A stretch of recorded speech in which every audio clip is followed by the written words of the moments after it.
Welcome back to my channel. तर इथं सकाळी आता आम्ही वॉकला गेलो होतो आणि इथे तर पाहिलं तर ना पपईच्या झाडाला 2 पपया छान असे डोळे पडले होते, तर त्यांना काढून घेऊन आले. तोपर्यंत इकडे छान असा सूर्योदय व्हायला लागला होता. तर म्हटलं चला आज फिरत फिरत संडेचा ब्लॉग शूट करत करत तुमच्यासोबत शेअर करू.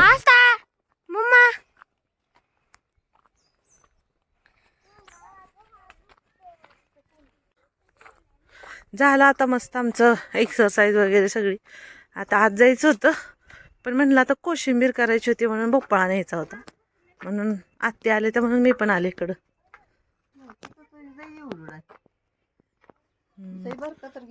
लय बारका काय करायचं. हा ते लयच बारका आहे तिकडं. फुलं किती छान आली ती भोपळ्याला. बहर काय कमी होत नाही त्याचा.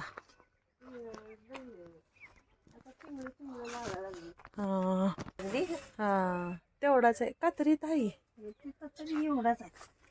हा हा हो का इथं इथं आहे. हा मग ती जर चांगला दिसतो त्याच्यापेक्षाही.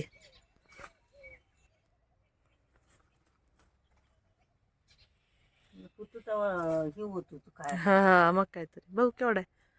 बाद झालाय छोटा छोटा कोशिंबिरी पुरता. चला काय काय आणले. आहा कट करून आणलं एवढं बारकं काढलं कोशिंबिरीला. कडू लागत नाही ककडीने लागतोय भात भात करायचं ना. पालक पराठे.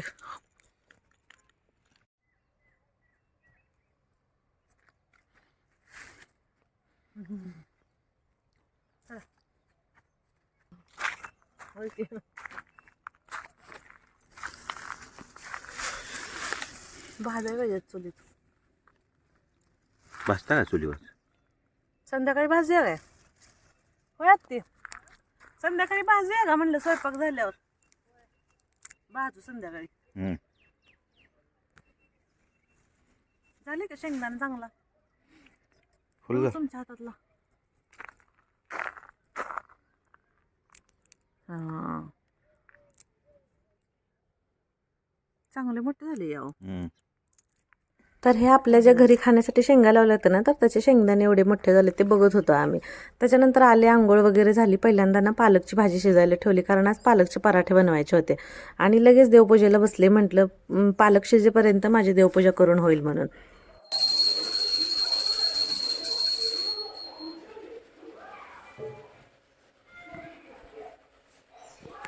तर इथं देवपूजा करून झाली होती माझी. तर म्हणलं आता पालकचे पराठे बनवायची तयारीला लागू. तर जिरे आधी गरम करून घेतले होते, लसूण घेतला भरपूर आणि भरपूर अशी ना हिरव्या मिरच्या घेतल्या होत्या इथं. तर म्हणजे सगळे एकत्रच बारीक करायचं होतं मला. आणि हे जे आपल्या घरच्या कोथिंबीरीला आलेले धने होते तर ते धने वापरले इथं. नसतील तर तुम्ही डायरेक्ट भरपूर अशी कोथिंबीर घाला. तर ह्याला आता अगोदर मी बारीक करून घेते, त्याच्यानंतर पालकची भाजी आपल्याला बारीक करून घ्यायची. आणि इकडे तोपर्यंत आरवने आजीला बदाम वगैरे दिले होते खाण्यासाठी आणि सोबत मलाही दिली. मग मी आता पराठ्याचं मळायला घेतलं होतं पण अगोदर ते खाऊन घेतलं आणि त्याच्यानंतर मग आता चला इथं मळून घेते, तुम्हाला मी दाखवते. तर इथं बघा मी गव्हाचं पीठ घेतलं होतं आणि जे आपण लसूण, हिरवी मिरची, कोथिंबीर जे वाटण केलं होतं तर ते सगळं इथं घालून घेतलं. त्याच्यानंतर एक जवळजवळ 2 चमचे मी इथं हळद घातली, थोडीशी हिंग पावडर टाकली आणि त्यांना भरपूर असा ओवा घेतलाय. तो हातावरती चोळून असा चांगला मग टाकायचा भरपूर असा ओवा. तीळ भरपूर असे घातलेत बरं का. त्याच्यानंतर कोथिंबीर घातली आणि एक मोठे 4 चमचे होईल एवढं फ्रेश दही घातलं, जे की बिलकुल आंबट नाही आहे, एकदम छान लागतं ना दही घातल्यानंतर. चवीपुरतं मीठ घातलं आणि आता हे व्यवस्थित सगळं ना आपल्याला मिक्स करून घ्यायचं आहे. आणि तसं पण आता तुम्ही बघताय थंडी सुरू आहे सध्या, त्याच्यामुळे तीळ वगैरे खाण्यात जरा जास्त ठेवायचे ना, शरीराला ऊर्जा मिळते आपल्या चांगली. आणि त्याच्यानंतर बा सगळं व्यवस्थित मी मिक्स करून घेतलं आणि मग पालक जी आपण बारीक करून घेतली होती मिक्सरमधून तर ती ह्याच्यामध्ये घालून घेतली पिठामध्ये आणि त्याला पण छान अशी मळून घेतली. आता बघा त्या पालकमध्येच आपली जवळपास कणिक मळून झाली होती, पण आता इथं पालक शिजवलेलं जे पाणी शिल्लक राहिलं होतं तर ते इथं मी बाकी आता कणिक चुरण्यासाठी घेते. आता तसं काय ह्याच्यामध्ये वाटीवर सुद्धा पाणीवरच बसलेलं नाही आहे बरं का. आणि इथं बघू शकताय छान असा एकदम मऊ लुसलुशीत मी इथं ना पराठ्यांचा आपला गोळा असा बनवून घेतलेला आहे बघा. आता घट्ट पातळ तुम्हाला किती पाहिजे तेवढा तुम्ही मळू शकता इथं. तोपर्यंत इकडं आत्तीने आवळ्याचा ज्यूस केला होता, मामांना द्यायचा होता ना. आज जेवणाला कसं थोडंसं लेट झालं होतं, मग म्हटलं तोपर्यंत ज्यूस वगैरे सगळेजण घेऊया म्हटलं.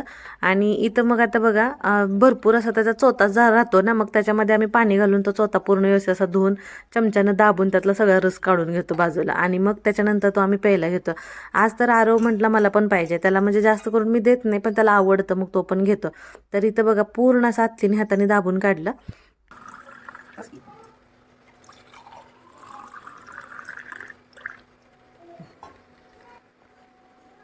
ये इकडं जरा हाय का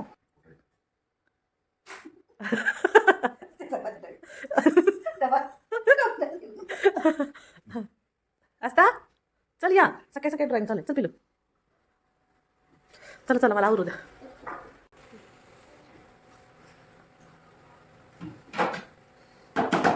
मामा काय पेपर आहे?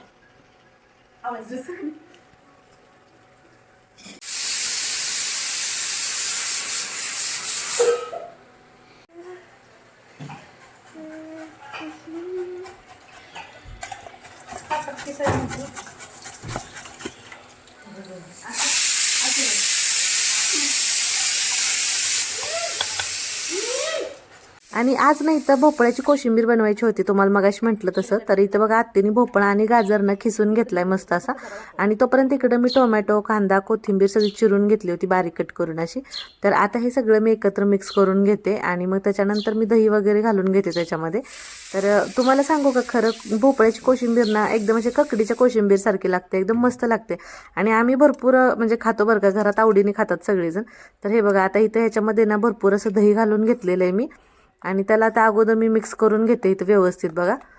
म्हणजे असं नाही ककडीच असल्यावर आपण कोशिंबीर करायला पाहिजे असं काही नाही, आपण भोपळा असल्यावरती सुद्धा अशी मस्त छान अशी कोशिंबीर बनवू शकतो घरीच बघा.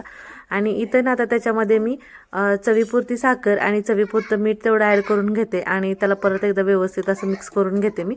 आता लगेच जेवायला बसायचं होतं, म्हणजे मामा आहो बसणार होते, त्याच्यामुळे म्हटलं लगेच बनवून घेऊया. आणि थोडीशी बनवून फ्रीजमध्ये पण एक 5 मिनटं वगैरे राहिली तरी थंडगार होते. पण सध्या वातावरणच असं आहे की मग असं वाटतं की नको जास्त थंड खायला, नाही का, जसं आहे तसं नॉर्मल खाऊया असं. आणि इथं बघू शकता हे बघा आपली मस्त अशी आता कोशिंबीर इथं बनवून तयार आहे. आता जवळून तुम्हाला दाखवते, तुम्ही नक्कीच ट्राय करा बरं का एकदा. आणि इथं ना मग मी आता म्हटलं पराठे लाटून घेऊया. पण असं झालं तर देवपूजा तर केली होती, पण तुळशीला पाणी घालायचं राहून गेलं होतं. अजून आत्तींची आंघोळ झाली नव्हती. मग आरवला म्हटलं तू आंघोळ केलीस याचं, तर तू अगोदर जाऊन तुळशीला पाणी घालून ये, मग नंतर म्हटलं तुला पराठा खायला देते. मग असं थोडंसं त्याला गोड बोलून मग म्हटलं तयार केला होता. आणि मग तो आता निघाला होता बघा तुळशीला पाणी घालायला जायला. तर त्याचं गुणगुणत त्याचं गाणं वगैरे म्हणतच चालू होतं जायचं. त्याच्यानंतर मग आरवला परत घेतला पराठा खायला. लगेच आस्था पण आली, म्हटली मला पण पाहिजे मम्मा. तोपर्यंत मामा पण बसले होते, म्हणजे ह्यांची सगळ्यांची घाई सोबतच होती. तसं आज मामा खूप वेळ थांबले बरं का, म्हणजे सकाळी लवकर जेवण नसतं, पण आज उशीरनंच आम्ही लागलो होतो, त्याच्यामुळे त्यांनी पण बराच वेळ दम काढला आज. आणि इथं मग आता माझे पराठे लाटायचे सुरू होते, आणि आता हे दोघं तिघं बसले होते. त्यात आहो पण येऊन गेले होते. मी म्हटलं थांबा आता 5 मिनिटं. आणि इथं बघू शकताय बघा एकदम असे टम्म फुगत होते ना पालकचे पराठे, खूप छान झाले होते. एकदम जर तुम्ही पातळ लाटले ना तर ते एकदम पूर्ण असे खुसखुशीत होतात, आणि जर थोडे त्यातल्या त्यात गुबगुबीत आपण म्हणतो ना असं थोडेसे जरा जाडसर लाटले तर एकदम मऊसूत बनतात. आता तुम्हाला जसे आवडतील तसे तुम्ही बनवू शकताय. तर इथं बघा हे बघा कसले मस्त पराठे आपले बनलेले तिथं. त्याच्यानंतर ना इथं आहो पण आले, मग त्यांनाही पण लगेच दिलं जेवायला. तोपर्यंत आरोदा इकडे अभ्यासाला बसला होता, कारण आता 2 दिवसांनी मुलांचे एक्झाम आहेत ना त्याच्यामुळे. आणि मग आता इथं माझे पराठे सगळे झालेच होते, तर मी म्हटलं एखादा पराठा तुम्हाला जवळून दाखवूया. तर हे बघा आता इथं किती मस्त फुगलेले आहेत, आणि सगळे पदार्थाचे वेगवेगळे झाले होते. आणि हा पराठा ना एकदम असा पातळ मी लाटला होता, त्याच्यामुळे असा भरपूर असा खुसखुशीत झाला होता एकदम असं. आणि दह्यामुळं पण असे नाही का एकदम मस्त बनतात टेस्टला पराठे. तर हे बघा इथं बघू शकताय, आणि दिसायला पण असं खूप छान बनले होते हे बघा. आणि दुपारी परत भूक लागेल सगळ्यांना, म्हणून मग म्हटलं थोडंसं डाळ तडका आणि राईस बनवावा. इकडं आता आस्ताला सुद्धा खोळून अभ्यासाला बसवली होती, कारण ती दादाला पण अभ्यास करू देत नाही ना त्याच्यामुळे.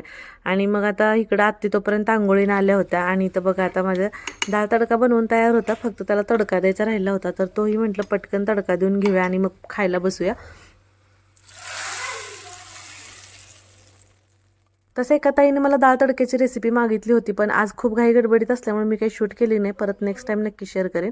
तर इकडे बघा किचन ओटा वगैरे सगळं आवरून घेतलं, आणि त्याच्यानंतर मग मस्त असं ताट बनवलं, आणि आत्ती आणि मी मग बसलो जेवायला. इथं दही, कोशिंबीर आणि मग आपला पराठा असा बनवून तयार होता.